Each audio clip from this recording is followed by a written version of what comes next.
ಚುರುಕಾದ ಸಾಮಾಜಿಕ ಆರ್ಥಿಕ ಶೈಕ್ಷಣಿಕ ಸರ್ವೆ ನಿನ್ನೆ ರಾಜ್ಯಾದ್ಯಂತ 9 ಲಕ್ಷಕ್ಕೂ ಅಧಿಕ ಮನೆಗಳ ಸಮೀಕ್ಷೆ.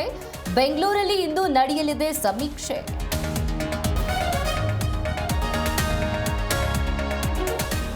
ದೇವೇಗೌಡರು ರಾಜ್ಯದ ಬದಲು ದೆಹಲಿ ಪ್ರವಾಸ ಮಾಡಲಿ, ಕೇಂದ್ರದಿಂದ ಬರಬೇಕಾದ ಪರಿಹಾರ ಕೊಡಿಸಲಿ, ಸಚಿವ ಎಂಬಿ ಪಾಟೀಲ್ ವ್ಯಂಗ್ಯ.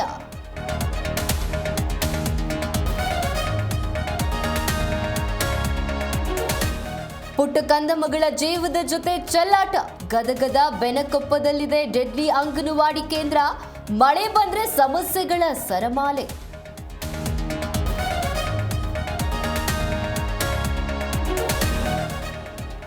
ವಿಕ್ಟೋರಿಯಾ ಆಸ್ಪತ್ರೆಯ ಬಡ ರೋಗಿಗಳಿಗೆ ಗುಡ್ ನ್ಯೂಸ್. ಬಡ ರೋಗಿ ಹಾಗೂ ಕುಟುಂಬಕ್ಕೆ ಉಚಿತ ಅನ್ನದಾನ. ಖಾಸಗಿ ಟ್ರಸ್ಟ್ನಿಂದ ದಿಟ್ಟ ಹೆಜ್ಜೆ.